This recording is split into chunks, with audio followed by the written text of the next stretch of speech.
Hello everybody and welcome to Budapest Lectures. This is a series we started back in October 2019 and the aim was to speak about the great issues of our times with the great thinkers of our times, and then came COVID and we had to just stop. So fortunately today we try to kick off anew, and our first honored guest in this series of lectures is Niall Ferguson. I don't need to introduce him, but I have to. He is one of the best-known historians of our time, essentially, and I've been given his book titles in Hungarian. This is his book. We will discuss doom. We are all doomed. Well, you're the Milbank Family Senior Fellow at the Hoover Institution at Stanford University, Senior Faculty Fellow of the Belfer Center for Science and International Affairs, and you are known for having written, I think, 15 or 16 books, all of them thought-provoking, many of them bestsellers, and some of which are Civilization, The War of the World, and the most recent Before Doom, The Square and The Tower. So thank you for being with us, Professor, and we will have time for a few questions from the audience towards the end. The way this is going to work is you have a look at these tablac here in the corner. There's a website called www.slido, and you can write your questions there, and then I will see them if everything goes well on this tablet, and I can even add a question from the audience as we speak, if there is any correlation. If not, then we get some questions towards the end. So, Professor, doom. This book is about catastrophes. You look at essentially all the major catastrophes that have befallen mankind, and you come to the conclusion it's our fault. All catastrophes are essentially man-made, so should we not be able to learn how to avoid them altogether? Well, yes, of course we should be able to do better, but I don't think we can learn to avoid disaster. Let me say what a pleasure it is to be here in real space and not on Zoom, to be back in Budapest, this lovely city, and to have the chance to meet students, professors, journalists in a way that hasn't been possible for a year and a half. It's been a disaster. And part of the point of writing this book was to put this disaster in some kind of historical perspective, because you will have been told one or both of two things about COVID-19. One, which you probably heard quite a lot early last year, was that it was all a hoax or exaggerated or just influenza. And the other, which became a more popular narrative last year, was that it was a catastrophe as bad as the 1918-19 Spanish influenza, and that unless we locked people in their homes for long periods of time, millions and millions of people, 2.2 million alone in the United States, would die. And it's now, I think, clear that COVID-19 lies between these two extremes. It is certainly as bad a pandemic as the 1957-58 influenza pandemic, but it is not as bad as 1918-19, which killed close to 2% of the world's population. Currently, the death toll from COVID is about 0.06%. It may be higher than that. The Economist estimated a true death toll of 15 million just the other day. But even that is 1/10 the size of the 1918-19 death toll. So this is a real disaster, but it is not one of history's worst pandemics. And that is something that you would learn from my book. The other thing that I try to explain in the book is that, as you rightly said, it would be a mistake to call this disaster a natural disaster, even although, at first sight, a pandemic is something very different from a war. Even if you don't accept the lab leak theory of the origins of the pandemic, the idea that it originated in a laboratory in Wuhan and was leaked out of experimental research into coronaviruses, even if you don't accept that, and we don't really know, I would say it's more probable that it was a lab leak than that it was a natural mutation in a wet market, but at this point we really don't know. Either way, it clearly was partly because of an attempted cover-up by the Chinese Communist Party, beginning in December and continuing into January of last year, that this became a pandemic. Because in those fateful weeks, it's clear that the virus was spread all over the world by travelers, often travelers going to celebrate the Chinese New Year. So there was a very man-made element to that first phase of the pandemic, which was a peculiar consequence of the way that China is governed.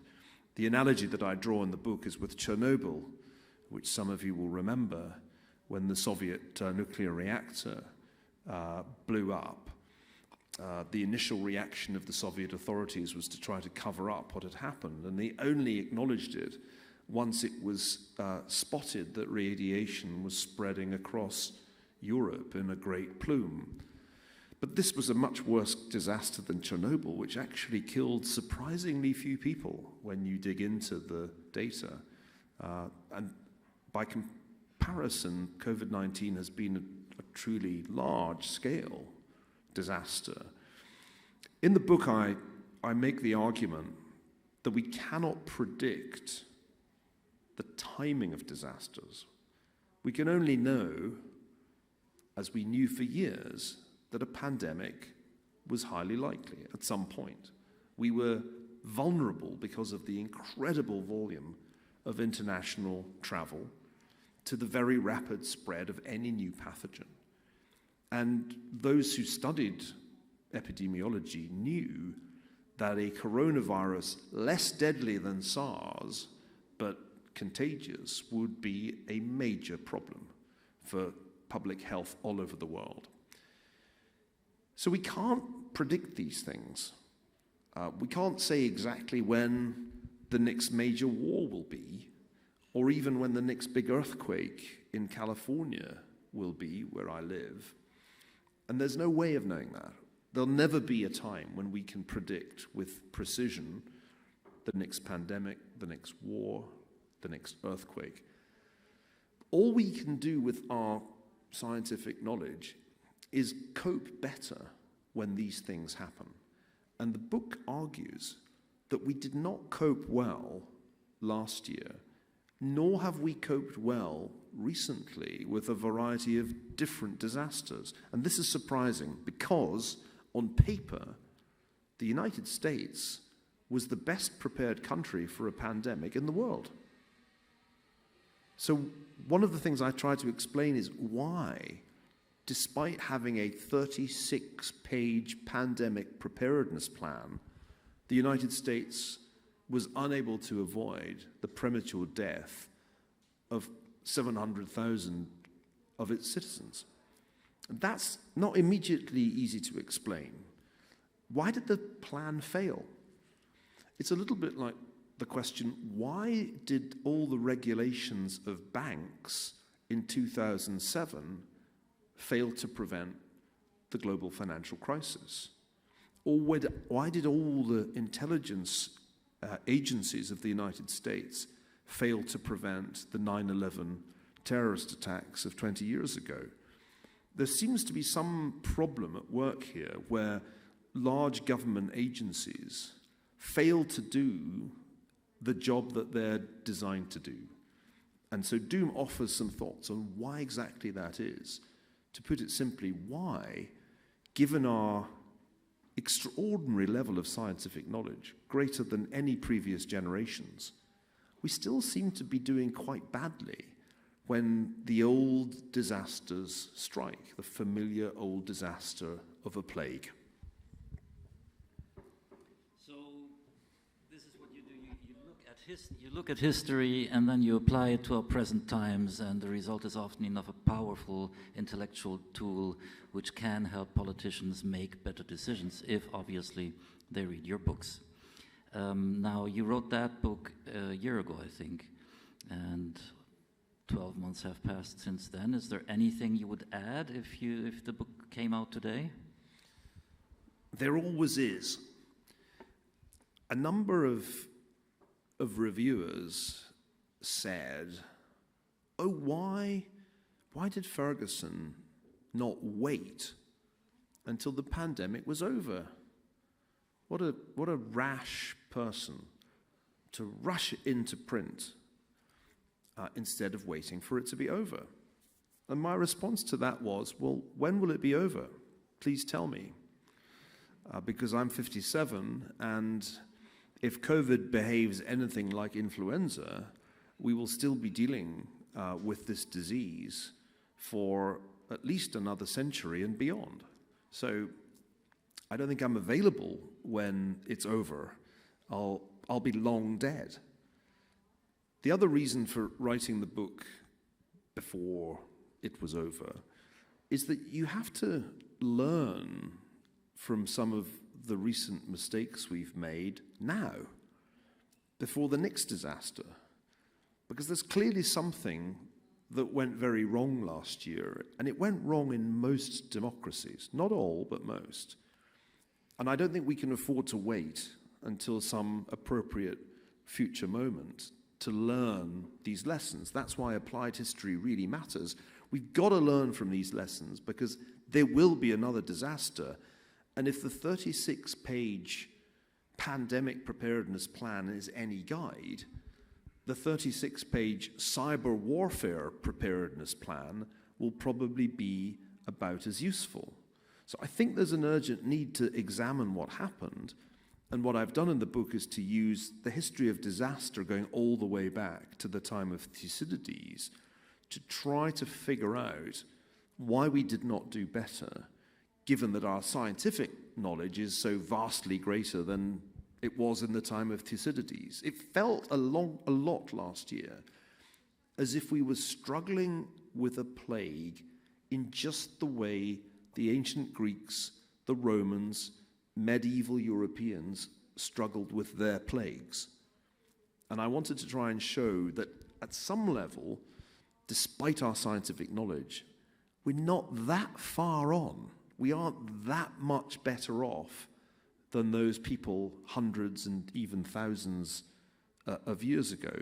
The thing I would add, in fact, I have added it, because the foreign language editions, including the Hungarian edition when it finally appears, will have a foreword which updates since the book went to press.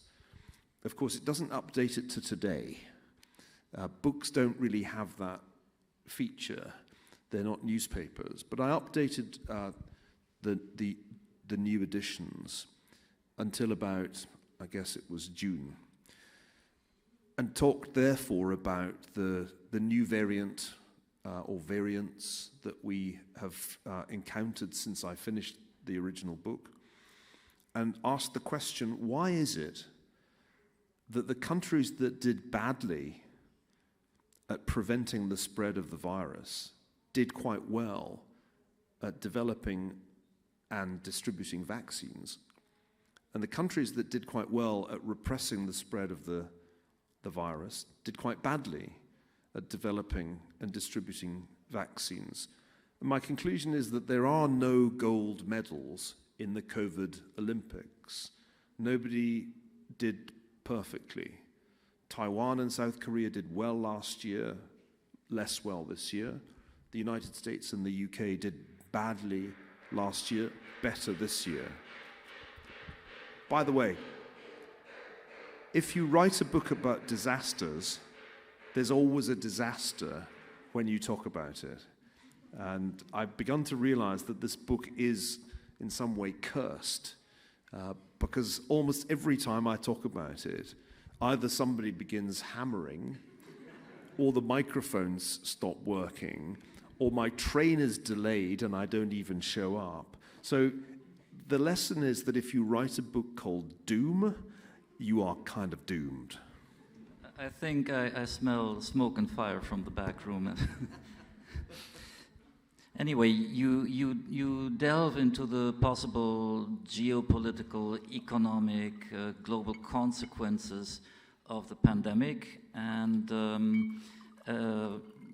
many commentators have said China will come out on top of this, will become more powerful, more influential. You say, look, again, you don't think that's the case.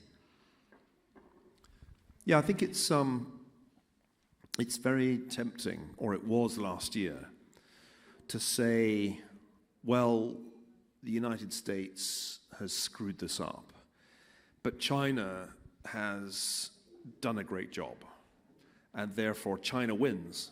And there were lots of pieces like that in the English language media last year. And one could see why, because the US didn't do well. And it wasn't all the fault of Donald Trump. The US public health bureaucracy did quite badly.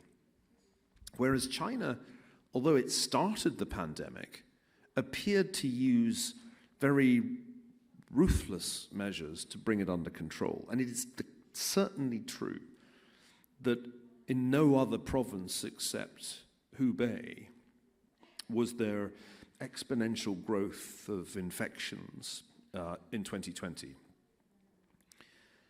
But in the book, I argue that we shouldn't exaggerate China's success. And I'll give you a few reasons why. First, I think it has damaged China's reputation in many countries. Not only that the pandemic originated there, that there obviously was a cover-up, but also that subsequently the Chinese government behaved in quite aggressive ways, so-called wolf warrior diplomacy, in an attempt to change the narrative. And this was the how to lose friends and alienate people strategy. And if you look at surveys of sentiment in many countries, attitudes towards China have become a great deal more negative over the last year and a half. Secondly, China's economic problems are, I think, deeper than people realize, and the pandemic has intensified them. China has a demographic time bomb. In fact, its working population is already shrinking, and the pandemic seems to have worsened the problem by reducing the birth rate by so much that the Chinese won't admit the true statistics. So there's a problem there, and I think there's a broader problem that the Chinese economy is slowing, and there isn't much that they can do about it except more of the old techniques, high debt for the corporate sector, new coal-burning power stations. And in that sense, you sense that the model is beginning to show diminishing returns, especially the coal-burning power stations, which are going to make China more and more the bad boy in the debate on climate change. And finally, I think what we see in Beijing is an increasingly insecure Communist Party that is having to tighten its grip on the population in more and more different ways to ensure that it remains in control. I mean, when you're telling kids how many hours of video games they can do, in other words, you're taking over from parents in the raising of children, it suggests a certain kind of desperation. So I think China has not come out of this nearly as strongly as many people thought last year. Secondly, the United States, having had a pretty disastrous 2020, has, I think, surprised in a number of important ways. Number one, the vaccine is the most important thing to get right in a pandemic, and the US, along with the UK and Germany, produced vaccines with far higher efficacy than the Chinese vaccines. That's extremely important. Secondly, the US economy, after face planting in the spring of last year, has recovered very strongly, so strongly that it was showing signs of overheating. And nobody at this point is clamoring, so far as I know, to be paid in renminbi as opposed to dollars. So US financial and economic dominance seem remarkably unscathed. So my sense is that the US is in better shape than many people expected this time last year. And of course, those people who thought that the US was going to end up in some kind of civil war, or that the Constitution was going to be in crisis, I think look now to have been rather hysterical, because in truth the transition of power to the Biden administration did not produce a coup, a civil war, or any of the other things that anxious people were predicting. That's not to say everything's fine. We've seen in Afghanistan that the United States has a great many problems, even in executing a retreat, a withdrawal. But it is to say that rumors of the decline and fall of the United States were exaggerated last year, just as those who predicted the Asian century or the Chinese century were exaggerating how well China was actually doing. So in your book you say the three empires of the world, as you call them, the US, China, and the EU, have more or less each in their own way mismanaged parts of the crisis. One question then is obviously, how are such big structures not optimal to deal with a crisis situation? The other thing that caught my eye is you're calling the EU an empire. Is that a manner of speaking, or do you think that is the case? Well, it's not the way the European Union sees itself, and it's unusual to think of it as an empire. But then the United States doesn't think of itself as an empire. And if you talk to the Chinese, they always tell you, oh, we're not an empire. We never conquer anybody. And so it's a wonderful world in which all the great empires deny that they are empires. It wasn't like that before, because in the past the great empires were quite proud of being empires and would celebrate the fact. But now empires are in denial. Now each of these empires works in a different way. China, of course, conquers territory. Ask any Tibetan. And China continues to expand, and the next item on the list is, having brought Hong Kong directly under Beijing's control, the next candidate is Taiwan. And so that process of Chinese expansion continues in territorial terms, and it also continues in economic terms, because China expands its economic influence all over the world, including in this country, but not only here. In many European countries, in many African countries, in many Caribbean countries, in many Latin American countries, China's economic influence is very, very hard to miss. The United States operates in a different way. It tried, after 9/11, 20 years ago, to expand its power in a classically imperial way by invading Iraq and Afghanistan. And that turned out to be much harder than it looked.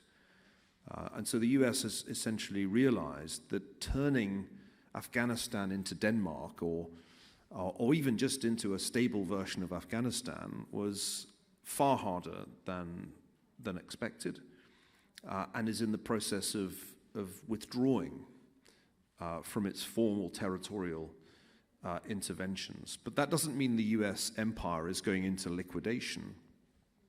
I noticed in the English magazine, The New Statesman, that the economic historian Adam Tooze has just published a piece about America's continuing empire.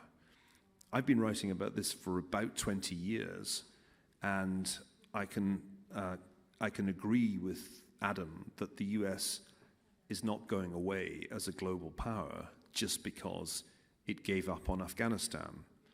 Europe's the interesting case, because Europe exerts considerable power, not only directly over member states, as you may have noticed, but it also exerts power globally, not with its navy, because it doesn't really have a navy, and not with its military forces, but through its regulations.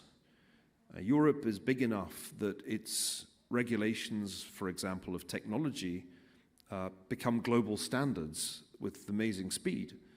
And since the United States decided not to regulate Silicon Valley and just to kind of let it rip, it ended up being Brussels that started to regulate the big technology companies.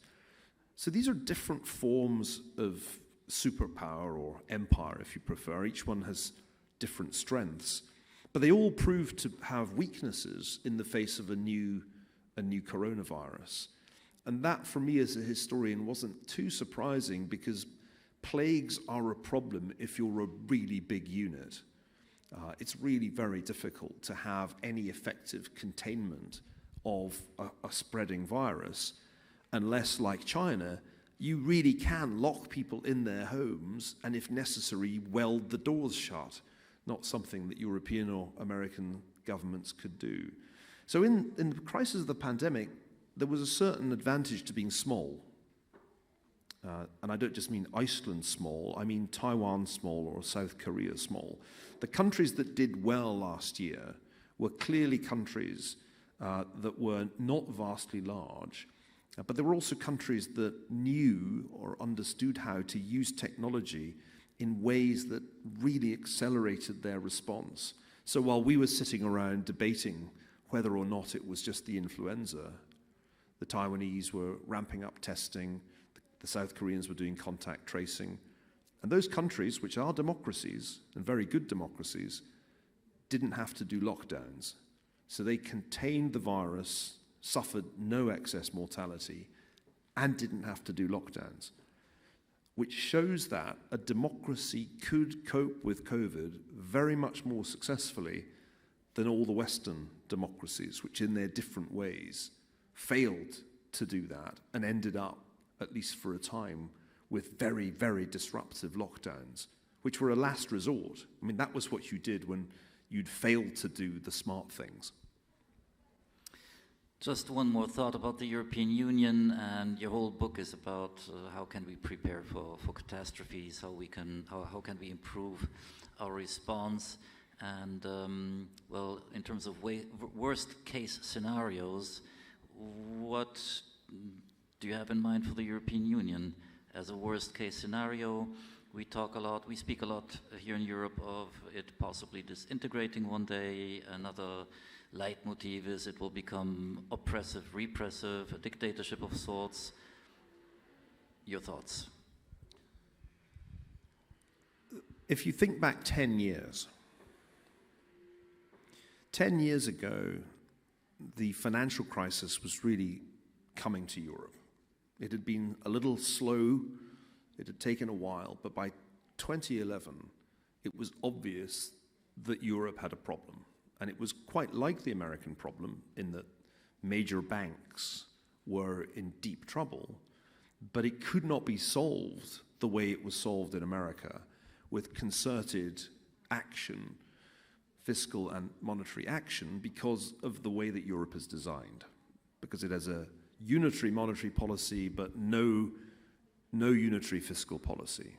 So Europe very quickly, from 2011 through really to 2014, was consumed with a crisis that many people thought would break up the monetary union.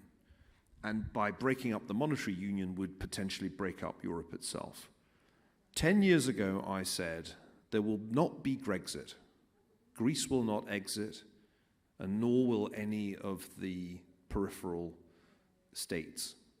The monetary union will not break up.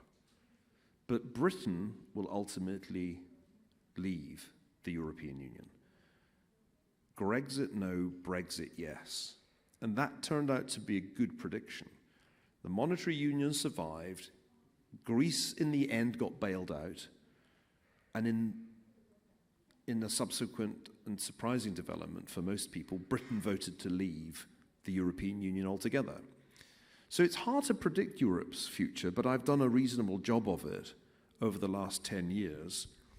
And I think in one way, maybe in two ways, Europe is clearly stronger than it was 10 years ago. First, without Britain in the EU, it is easier to take steps towards a federal system, particularly on the fiscal side. So in the next generation EU emergency measures of last year, a degree of fiscal integration was achieved that Britain would always have opposed. So I think Europe is able to go further down the road towards fiscal federalism than before.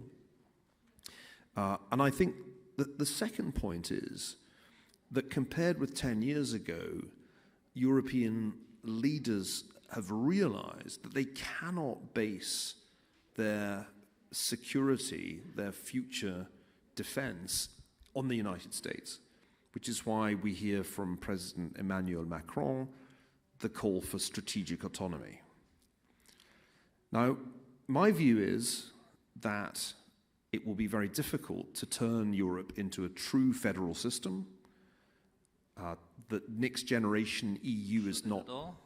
No, I actually don't think it's a good plan, which is one reason that the UK left. The prospect of a United States of Europe is not one that should inspire us, because it will almost certainly create excessive power in Brussels. And so I don't think this path to fiscal federalism is going to lead much further. I don't believe that strategic autonomy is attainable. I think it's a complete illusion to imagine that European governments are prepared to pay what it would cost to replace the United States in their defense capabilities. I said to a group of European leaders at the weekend, you don't realize how much you have in common with the old Afghan government. If the United States withdrew air support from your armies and they were under attack, they would last about as long as the Afghan army. So I think strategic autonomy is kind of a delusion. The big problem for Europe is that the migration crisis has only just begun. As demographic trends play out, only in Africa is population continuing to rise. And as climate change happens, as it seems likely to, it will be in Africa that some of the worst consequences are felt. So Europe's biggest problem is not monetary union or fiscal federalism or even defense. Its biggest problem is that the border crisis that we saw in 2015-16 is going to happen again, and potentially on a larger scale. And nobody has a good solution to that problem. So is migration a catastrophe? It can be. It can be, but not necessarily. Throughout human history, there have been great Völkerwanderungen, as the Germans call them, great migrations of people. That is part of the human story. And these have not always been disastrous. The history of the United States, from its earliest times, was really a story of very successful mass migration. But there have been times when mass migration has been very disruptive, and I think there are two rules to bear in mind. Number one, it's very hard to stop large numbers of people leaving countries that have failed economically or politically. I speak with some personal experience.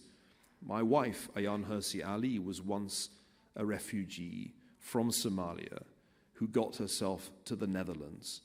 And thank goodness she did, because she's immensely contributed to the politics and culture of the Western world since she did that. So I don't think it's conceivable that one can stop these flows, and it may indeed be undesirable to do so. But you must control them, regulate them. Americans are not against immigration, they're against illegal immigration. They're against open borders. And I think Europe has a southern border crisis far larger than the United States, and it will have the same consequences if there is a perception of chaos, of uncontrolled flows. Secondly, catastrophe can be averted with successful integration. One of the things that makes the United States so much more successful than other countries is that for centuries Americans have imported talent and turned them into Americans. I've been turned into an American. I have an American passport. I use American words. I'm conscious that I've been Americanized. And that is what has to happen.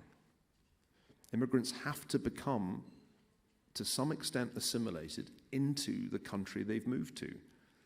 And for many years, Europeans told themselves that wasn't necessary, that there could be a multicultural society in which people brought their cultures from the country of origin and just kept going.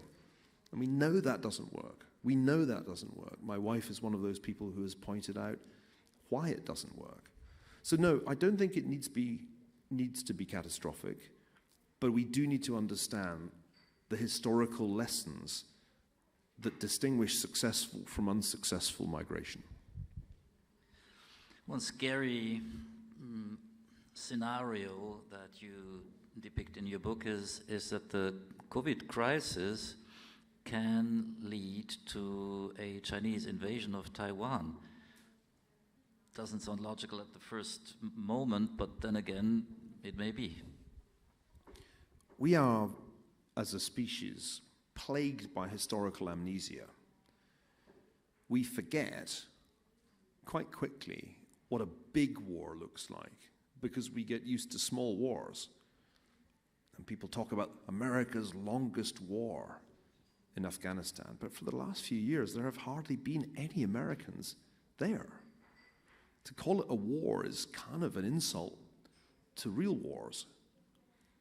In truth, a war between the United States and China would be a huge event, and it would be fought in ways that we probably can't quite imagine now. Imagine full-scale cyber war in which one side succeeds in shutting down the other side's critical infrastructure.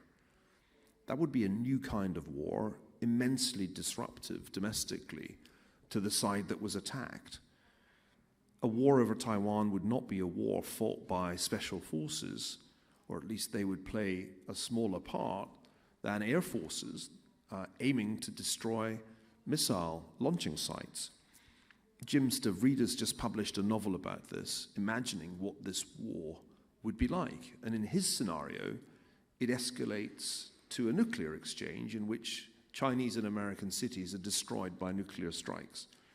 So we have forgotten what a really big war could be like because we're used to wars between, let us say, the United States and insurgents, whether it's in Iraq or Afghanistan.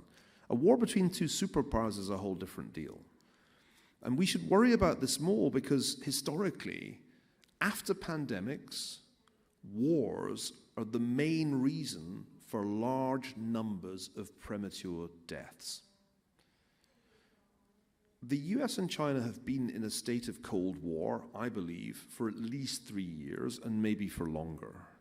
But only gradually have we woken up to the reality that we are in Cold War too. And the thing about Cold Wars that you need to remember is that they sometimes are hot. Cold War I turned very hot in 1950 in Korea. Cold War II could turn very hot over Taiwan in a very short time frame. On the one side, Xi Jinping has pledged himself to bring Taiwan under the control of Beijing before the end of his time as leader. And he has told people, the main reason I'm extending my time as leader is to achieve that, to bring Taiwan back under mainland control. On the other side, you have Joe Biden, who certainly intends a different foreign policy from Donald Trump in some respects, but in other ways, surprisingly, is continuing most of Trump's policies, including the trade war with China, the tech war with China, the withdrawal from Afghanistan. That was Trump's idea. Joe Biden just executed. In fact, only in the Middle East is there a real shift away from Trump's foreign policy. If anything, I think US-China relations are worse now than they were a year ago, and they were already quite bad. So Taiwan seems to me like the obvious flashpoint for Cold War II. It's like a combination of Berlin, Cuba, and the Persian Gulf all in one place. It's even important because it is where the world's leading-edge semiconductor manufacturer is based, TSMC, the leading manufacturer of semiconductors in the world, which makes semiconductors that China cannot make for itself. So I'm just saying, watch Taiwan. At some point, I think in the next few years, there will be a showdown over that island, and it will produce either a big war or the US will fold and react as it did when Russia annexed Crimea from Ukraine. I don't know which of those two scenarios will happen, but I can imagine both of them, and each of the different ways, they would be catastrophes. Well, doom indeed. Let's try to finish on a happy question. Or with a happy question, what I most enjoyed in your book was all these mentions of science fiction authors. You seem to have read no end of these marvelous books. And you mention one, John Brunner's Stand on Zanzibar, written in or published in 1968, who predicted a world where the US and China are rivals and Europe is united. He foresaw Viagra, satellite TV, gay marriage, laser printing, and there is even, as you mentioned, a progressive president called not Obama but Obomi. So my question to you is, would you not love to write a work of science fiction, and what would it be about? I lack the talent to write any kind of fiction, but I do urge all of you to make sure that you read both history and science fiction. History can teach you many important things about the nature of power. Some things don't change over thousands of years. But history is bad at telling you about technological change and its implications. And science fiction is quite good at that. It's about imagining future worlds in which the technology is different. In the book, I use science fiction, especially at the end, to think about future disasters and the forms that they could take. And I'll take the opportunity to plug another writer, Liu Cixin, a Chinese writer, whose extraordinary books, beginning with The Three-Body Problem, are among the most astonishing and impressive works I've read in the last 20 years.